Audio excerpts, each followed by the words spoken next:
नमस्कार. माहितीचा अधिकार अधिनियम 2005 विषयी माहिती आपण या व्हिडिओमध्ये आज पाहणार आहे. सर्वसामान्य व्यक्तीला या माहितीच्या अधिकारांविषयी माहिती असली पाहिजे. या अनुषंगाने आपण सर्वसामान्य जे थोडक्यात बेसिक इन्फॉर्मेशन आहे माहितीच्या अधिकारासंदर्भात ते आपण या व्हिडिओमध्ये पाहणार आहे. माहितीचा अधिकार लोकशाहीची ज्योत आहे, पेटती ज्योत आहे, आधारस्तंभ आहे आणि या माहितीच्या अधिकाराविषयी पूर्वीपासूनच हा जो अधिकार आहे हा जनतेला होता, पण या कायद्याला प्रत्यक्ष अंमलबजावणीचे जे काही स्वरूप होते ते मिळाले नव्हते. आणि लोकशाहीचा जो पितामह आहे ग्रीस देश जो आहे, या देशामधून या माहितीच्या अधिकारांविषयीची जी सुरुवात आहे तर सर्वप्रथम लोकशाहीचा पितामह म्हणून ओळखल्या जाणाऱ्या ग्रीस देशामधून याची सुरुवात झालेली होती. प्लेटो या विचारवंताने त्यांच्या द रिपब्लिकन या ग्रंथामध्ये या माहितीच्या अधिकारांविषयी त्यांचा या माहितीच्या अधिकारांचा उल्लेख आहे त्यामध्ये. आणि याच माहितीच्या अधिकारांविषयी जे सर्वसामान्य व्यक्तीला माहिती जर असली तर तो कुठलीही सरकारी किंवा निमसरकारी जे संस्था असेल तर त्या संस्थेमधून आपल्याला जी माहिती आहे जर मागवायची जर असेल तर या माहितीच्या कायद्या अंतर्गत आपण ती माहिती मागवू शकतो. त्याविषयी थोडक्यात बेसिक इन्फॉर्मेशन आपल्याला असली पाहिजे.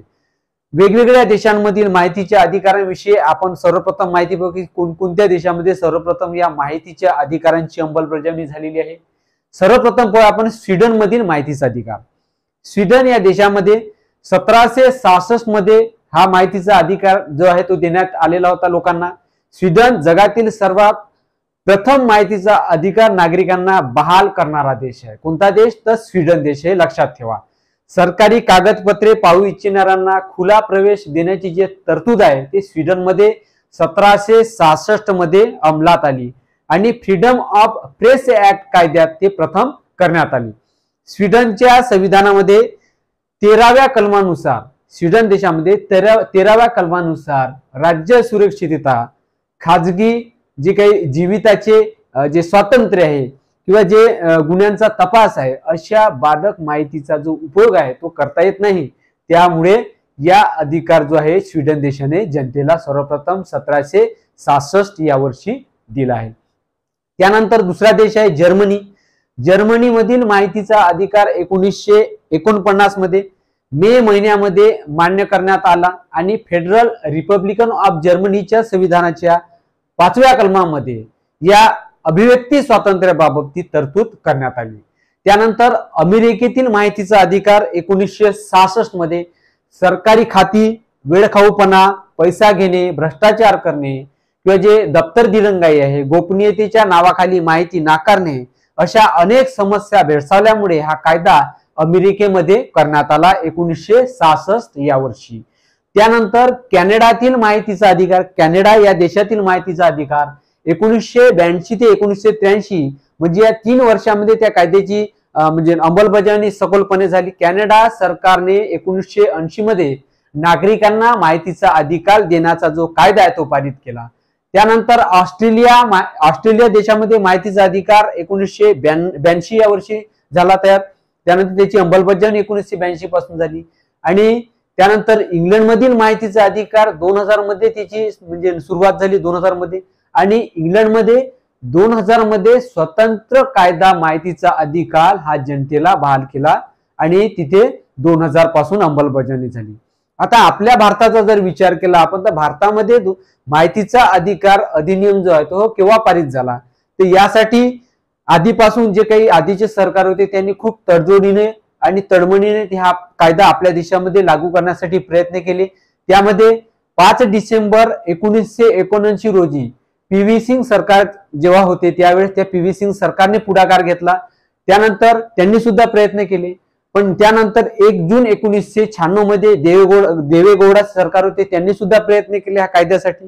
त्यानंतर न्यायमूर्ती सावंत यांनी 30 सप्टेंबर 1996 मध्ये काही शिफारशी केल्या की हा कायदा आपल्या भारत देशामध्ये लागू झाला पाहिजे माहितीच्या अधिकाराचा. त्यानंतर 2000 मध्ये बीजेपी सरकार म्हणजेच वाजपेयी सरकारने या कायद्याला मान्यता दिली. माहितीच्या अधिकार अधिनियम या कायद्याला वाजपेयी सरकार ज्यावेळेस होते 2000 मध्ये त्यांनी या कायद्याला मान्यता दिली. आणि मनमोहन सिंग सरकार जेव्हा 2000 नंतर आले त्यानंतर त्यांनी या कायद्यामधील बदल करून 36 सुधारणा केल्या आणि ह्या 36 सुधारणा करून माहितीचा जो कालावधी आहे किंवा ह्या माहितीची जी काही म्हणजे माहितीच्या अधिकाराची जी अंमलबजावणी आहे ते 12 ऑक्टोबरला लागू केली 2005 पासून। आता कोणती इथं माहितीच्या कायद्याला राष्ट्रपतींनी जेव्हा 2005 मध्ये मंजुरी दिली आणि त्यानंतरच 12 ऑक्टोबरला 2005 मध्ये दसऱ्याच्या मुहूर्तावर हा कायदा लागू झाला। कोणत्या मुहूर्तावर? दसऱ्याच्या दिवशी। आणि यामध्ये 31 कलमे आहे। या कायद्यामध्ये आपल्या माहितीचा अधिकार अधिनियम 2005 मध्ये 31 कलमे आहे। माहितीचा अधिकार अधिनियम 2005 कायदा हा 6 प्रकरणांमध्ये विभागला गेलेला आहे आणि याच्यामध्ये 31 कलमे स्पष्ट केलेली आहे। शिवाय या कायद्यामध्ये 2 परिशिष्टे सुद्धा जोडलेली आहे आपल्या माहितीचा अधिकार अधिनियम 2005 या कायद्यामध्ये, ते लक्षात ठेवावे तुम्ही।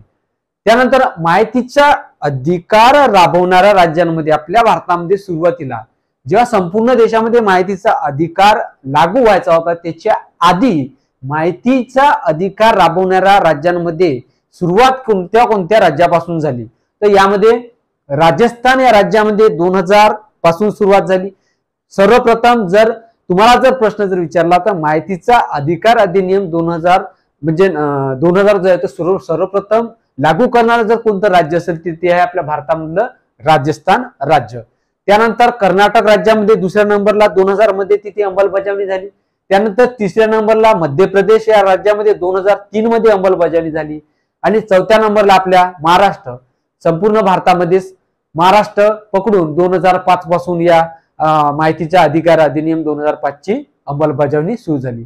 आणि एक विशेष म्हणजे आपल्या महाराष्ट्रासाठी की महाराष्ट्रातील माहितीचा अधिकार मिळवण्यासाठी समाजसेवक अण्णा हजारे यांनी खूप मोठे जन आंदोलन उभारले होते आणि त्याच त्यांच्या जन आंदोलनाच्या व्यापक म्हणजे दृष्टीने त्यांनी आपल्या संपूर्ण भारतामध्ये आणि आपल्या महाराष्ट्रामध्ये माहितीचा अधिकार जो मिळवून देण्यासाठी प्रयत्न केला। आता पाहूया आपण की या माहितीचा अधिकार तर अंमलबजावणी सुरू झाली, पण याचे फायदे काय आहे किंवा त्याचा उद्देश काय? माहितीचा अधिकार अधिनियम लागू करण्यासाठी त्याचे उद्देश कशासाठी? उद्देश काय आहे की जे हा कायदा आता लागू झाला त्याच्यानंतर त्याचे फायदे काय? तर बघा याच्यामध्ये सर्वप्रथम आपण उद्देश, आता उद्देश कोणते कोणते हा कायदा लागू करण्यासाठी? तर प्रशासनामध्ये शिस्त राखणे, प्रशासनामध्ये एक प्रकारची शिस्त निर्माण करणे, नागरिकांना आवश्यक माहिती पुरविणे, प्रशासनात पारदर्शकतेने जे काही प्राधान्य आहे ते देणे, त्यानंतर जो भ्रष्टाचार आहे तो भ्रष्टाचार कमी करणे, शासकीय अधिकाऱ्यांना त्यांच्या कामाविषयी उत्तरदायी ठरवणे, त्यानंतर जनतेला जागृत करणे। मेन महत्वाचं म्हणजे या माहितीच्या कायद्याअंतर्गत जनतेला जागृत करणं हा खूप मोठा उद्देश आहे की जनतेला जागृत करणे, त्यांच्या अधिकारांविषयी त्यांना जाणीव करून देणे, त्यानंतर प्रशासकीय व्यवस्थेतील भ्रष्टाचाराला आळा घालणे, नागरिकांना माहिती मिळवण्यासाठी त्यांना साधन मिळवून देणे, प्रशासनाला जनजागृतीसाठी किंवा जे जबाबदार कर्तव्यनिष्ठ त्यांना बनवणे आणि या प्रशासनाच्या ज्या काही उपक्रम आहेत, ज्या योजना आहेत त्या यशस्वीतेसाठी जनसहभाग मिळवणे, नागरिकांना हवी असलेला जो काही जे हवी असलेली जे योग्य माहिती आहे त्यांना ते मर्यादित वेळेमध्ये उपलब्ध करून देणे हा उद्देश आहे या माहिती अधिकार अधिनियम 2005 च्या अंतर्गत कायद्यामध्ये। त्यानंतर हा उद्देश, त्यानंतर याचे फायदे काय की जे फायदे आपल्याला मिळतील, फायदे कशा प्रकारचे मिळणार? तर पहा हा कायदा आता 2005 पासून लागू झाला आपल्या महाराष्ट्रामध्ये। आता याचे आपण फायदे कशा कशा प्रकारे घेऊ शकतो? सामान्य व्यक्ती असो की मोठा असो कसा व्यक्ती असो, सर्व भारतीय जनतेला यामधून फायदे कशा प्रकारचे घेता येते यामध्ये पहा, प्रशासनाने जे काही कामकाज आहे ते कसे, प्रशासनाचे कामकाज कसे चालत आहे याची माहिती सामान्य नागरिकांना पाहता येईल किंवा जे काही तुम्हाला जर पर्सनली जाणून घ्यायचे असेल ते तुम्हाला अर्ज करून जाणून घेता, ते प्रोसिजर आहे, अर्ज करून त्या पद्धतीने तुम्ही तुमची ते माहिती जी आहे ते तुम्ही मागवू शकता किंवा ते जाणून घेऊ शकता। त्यानंतर नागरिकांना आपल्या परिसरातील चालू असलेल्या किंवा जे पूर्व झालेल्या जे काही विकास कामांची माहिती आहे ते जाणून घेता येते या कायद्याअंतर्गत। त्यानंतर नागरिक कोणत्याही शासकीय प्राधिकरणाची, शासनाने गृहीत केलेल्या क्षेत्र असो, संघटना असो, कार्यक्रम असो किंवा शासनाने नियंत्रण जे शासनाचे जे काही नियंत्रण आहे त्या असलेल्या प्राधिकरणे किंवा जे काही ज्या ज्या क्षेत्राला संघटनांना शासनामार्फत निधी मिळतो अशा सर्व प्राधिकरणांची माहिती नागरिक जो आहे तो अर्ज करून माहितीच्या कायद्याअंतर्गत मिळू शकतो। त्यानंतर शासनामार्फत राबविण्यात येणारे जे काही जनकल्याणकारी योजना आहे, विकासात्मक योजना आहे, इतरही सर्व प्रकारची जी काही ध्येय धोरणे आहेत ते जाणून घेण्याचा अधिकार हा सामान्य नागरिकांना या कायद्यामुळे मिळालेला आहे. त्यानंतर माहिती मिळवण्यासाठी जो केलेला अर्ज आहे तो जर एखाद्या अधिकाऱ्याने नाकारला तर त्याची कारणे तुम्ही माहीत करून घेऊ शकतात अर्ज करून. त्यानंतर मतदारसंघामध्ये, वार्डामध्ये निवडणुकीसाठी उभे असलेले जे काही उमेदवार आहेत त्यांची पूर्वचरित्र तपासणीची जी संधी आहे ते तुम्हाला मिळते या कायद्याअंतर्गत. त्यानंतर इतर कायद्यांमुळे शासन प्रशासनाचे जे काही क्षमतेवर नियंत्रण असते, परंतु या कायद्यांमुळे जे काही शासन प्रशासनाचे जनतेवर जे काही नियंत्रण असते तर परंतु या कायद्यामुळे जनता त्यांच्यावर नियंत्रण ठेवील आणि त्यांची अंमलबजावणी त्यांना करावी लागेल असे कायदे माहितीचा अधिकार अधिनियम 2005च्या म्हणजे याच्यामध्ये अंतर्भूत केलेला आहे.